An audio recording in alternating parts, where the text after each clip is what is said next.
الحمد للہ رب العالمین والصلاة والسلام علی سید الانبیاء والمرسلین اما بعد فاعوذ باللہ من الشیطان الرجیم بسم اللہ الرحمن الرحیم الصلاة والسلام علیک یا رسول اللہ وعلی آلک واصحابک یا حبیب اللہ الصلاة والسلام علیک یا نبی اللہ وعلی آلک واصحابک یا نور اللہ۔ پیارے اسلامی بھائیو، جنت پاک لوگوں کی جگہ ہے۔ گناہوں کی وجہ سے بندے کا باطن ناپاک ہو جاتا ہے، جس طرح ایک صندوق جس میں دھلے ہوئے کپڑے رکھے جاتے ہیں، میلا کچیلا کپڑا ان میں نہیں رکھا جاتا، کیونکہ وہ جگہ ہی دھلے ہوئے کپڑے رکھنے کی ہے۔ اگر میلے کپڑوں کو اس میں رکھنا چاہتے ہیں تو پہلے اس کو صاف کرنا پڑے گا۔ پیارے آقا صلی اللہ تعالیٰ علیہ وآلہ وسلم کو فکر لاحق تھی کہ میرے امتی گناہ کریں گے جس کی وجہ سے ان کا باطن ناپاک ہو جائے گا، اور جنت ہے پاک لوگوں کے رہنے کی جگہ،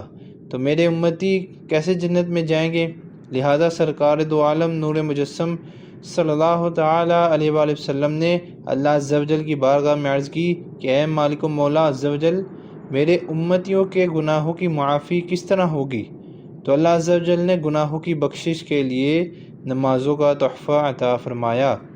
لہذا مکی مدنی آقا صلی اللہ تعالیٰ علیہ وآلہ وسلم،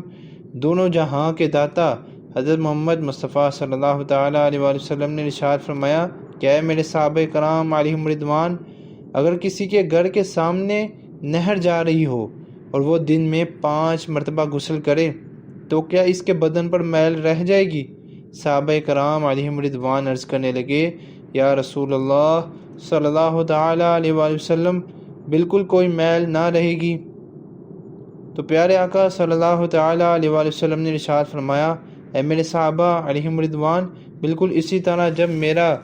امتی دن میں 5 مرتبہ نماز ادا کرتا ہے تو اللہ عز و جل اس کے باطن میں گناہوں کی میل نہیں رہنے دیتا۔ ایک حدیث مبارکہ ہے کہ جب بندہ نماز پڑھنے لگتا ہے تو گناہوں کی گٹھری اس کے سر پر رکھ دی جاتی ہے،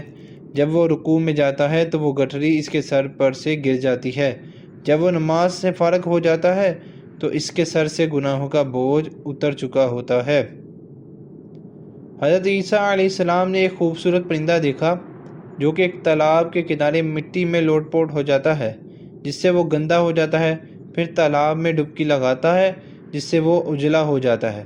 یہ عمل اس نے 5 مرتبہ کیا۔ اللہ عز و جل نے ارشاد فرمایا اس پرندے کی مثال میرے محبوب صلی اللہ تعالیٰ علیہ وآلہ وسلم کے امتی کی طرح ہے، جو دنیا میں رہیں گے گناہوں سے گندے ہو جائیں گے،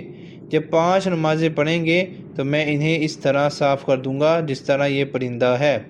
اگر کوئی مسلمان اپنے آپ کو نماز ادا کر کے گناہوں سے پاک نہیں کرنا چاہتا تو اس کے لیے پھر دوزخ کی بھٹی تیار کی گئی ہے جس میں مسلمان گنہگار کو داخل کیا جائے گا۔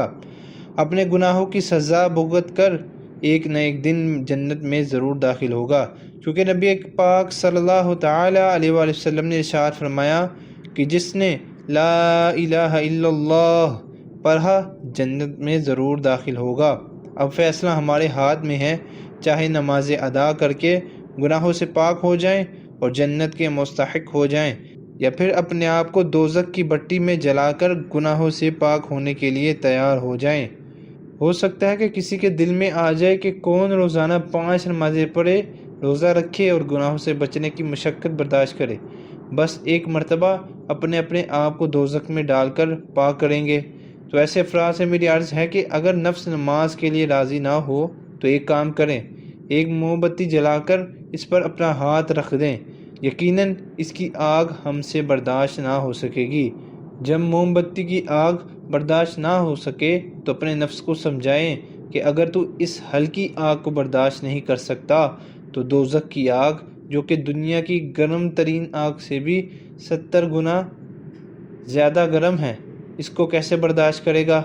دنیا کی آگ میں تو جل کر مر جائے گا، لیکن وہاں تو موت آئے گی ہی نہیں، بلکہ جب جسم کی کھال جل جائے گی تو اسے نئی کھال پہنا دی جائے گی، یہاں تک کہ ایک دن میں 70 مرتبہ اس کی کھال تبدیل کی جائے گی۔ لہٰذا خوف خدا عز و جل سے لرز جائیے اور نماز کی پابندی اپنا معمول بنا لیں۔ صلو علی الحبیب صلی اللہ تعالی علی محمد صلی اللہ تعالی علیہ وآلہ وسلم۔